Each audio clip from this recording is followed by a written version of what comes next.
میر جعفر اور میر صادق کا بھی غداری کا ایک معیار ہوگا جو اپنے وقت میں انہوں نے اپنے بادشاہوں اور اپنے آقاؤں کے ساتھ کی ہوگی. لیکن افسوس کی بات کہ آج کے غدار جب ان پہ کوئی الزام عائد ہوتا ہے تو پھڑانے لگتے ہیں اور کہتے ہیں کہ نہیں ہم نے یہ کچھ کیا نہیں ہے. لیکن حقیقت یہ ہے کہ آج جب میں نے گورکھ دھندا میں ایک انٹرویو دیکھا جو شخص راجہ سجاد صاحب ہیں، باہر کے ملک میں بیٹھے ہوئے، برطانیہ ہو یا امریکہ ہو یا فرانس ہو،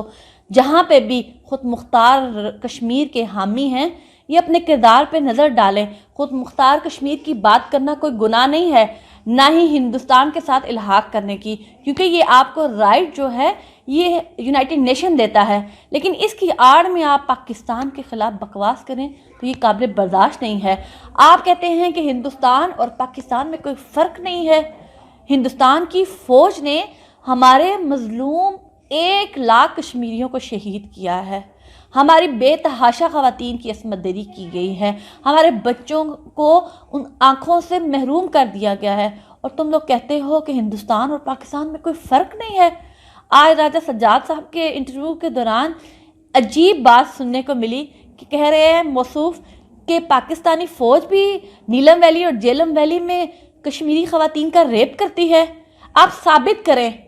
کیونکہ میں اس علاقے کے رہنے والی ہوں، ہم نے بچپن وہاں پہ گزارا ہے، ہم نے آج تک کبھی ایسا کوئی واقعہ سنا نہیں. تو بات کرتے ہوئے اور انڈیا کی دلالی کرواتے ہوئے تھوڑی سی شرم اور لحاظ کر لیا کرو. اور باتیں کرتے ہو کہ ہم لوگ جو ہے سریواستو گروپ کے ساتھ مل کے غلطی سے ہم لوگ جو ہیں وہ یونائٹڈ نیشن تک گئے ہیں یا جنیوا کنونشن تک گئے ہیں اور ہم لوگوں نے وہاں پہ جا کے ڈیبیٹس کی ہیں. خود مختاری کی آڑ میں جو تم لوگ گھنونا کھیل ہندوستان کے ساتھ مل کے اور پاکستان کے خلاف پروپیگنڈا کر رہے ہو، آج کشمیری قوم کو یہ سمجھنا ہوگا کہ یہ لوگ جو باہر کے ملکوں میں بیٹھے ہوئے ہیں، جن کے ناموں میں سے شوکت کشمیری، سجاد راجہ، مرزا امجد ایوب جیسے لوگ، یاد رکھیے گا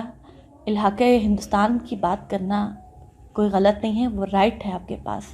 علاقۂ پاکستان کی بات کرنا بھی رائٹ ہے آپ کے پاس، لیکن وہ اس وقت جب آپ کو ریفرینڈم کا رائٹ دیا جائے گا. اس کا مطلب یہ نہیں کہ آپ گوڈی میڈیا کی گود میں بیٹھ کے ہندوستان کے اشاروں پہ ناچیں اور پاکستان کے خلاف جھوٹے پروپیگنڈے کریں. اور یاد رکھیے گا، شاید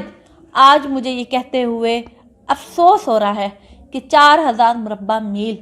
جس کو ہم آزاد کشمیر کہتے ہیں، شاید آپ لوگوں کی یہ ذمہ داری بنتی تھی کہ آپ لوگ مل کے ہندوستان نے جو قبضہ کیا ہوا ہے اس کے خلاف متحد ہوتے. لیکن آپ لوگوں نے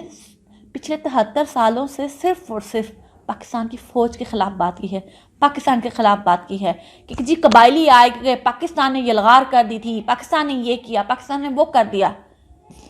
آپ نے کیا کیا کشمیریوں کے لیے؟ آپ نے ہندوستان جو ظلم کر رہا ہے اس کے خلاف آج تک مجھے بتائے کہ پاکستان میں بھی بے تحاشا جو ہیں وہ آرگنائزیشن ہیں، تنظیمیں ہیں، 4,000 کے قریب جو ہے وہ آزاد کشمیر میں تنظیمیں ہیں.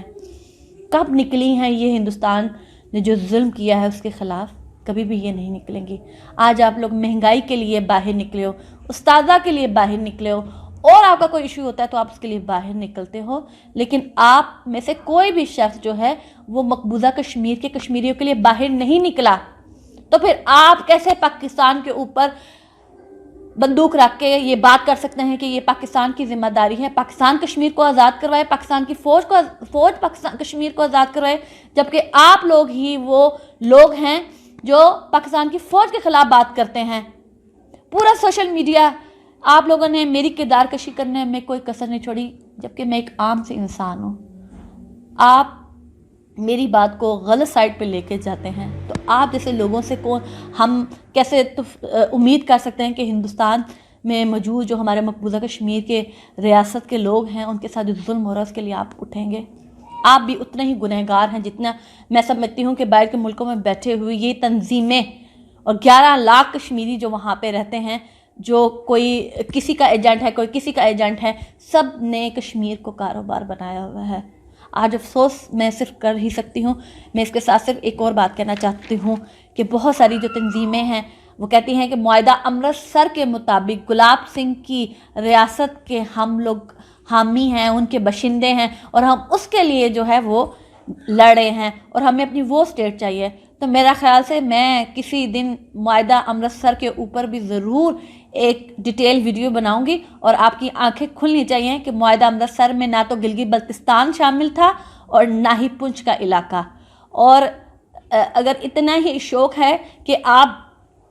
الحاق ہندوستان کرنا چاہتے ہیں تو ہندوستان پہ پریشر ضرور ڈالیں کہ وہ ریفرینڈم کروائے یونائٹڈ نیشن کی قراردادوں کے مطابق، ورنہ ہندوستان کی دلالی کروانے اور پاکستان کے خلاف بکواس کرنے سے پہلے یہ یاد رکھیے گا ایک دن روز محشر بھی ہونا ہے، اور اس وقت کشمیری جن کا خون بہتا ہے انہوں نے آپ کے گرمانوں کو ضرور اللہ کے سامنے پکڑنا ہے، کیونکہ آپ لوگ بھی اتنے ہی گنہگار ہیں کہ جتنے اس وقت کے لوگ جو 1947 میں کشمیریوں کی آزادی میں رکاوٹ تھے. اور انشاءاللہ تعالی ایسے لوگ دنیا میں بھی ذلیل و خوار ہوں گے اور آخرت میں بھی. شکریہ.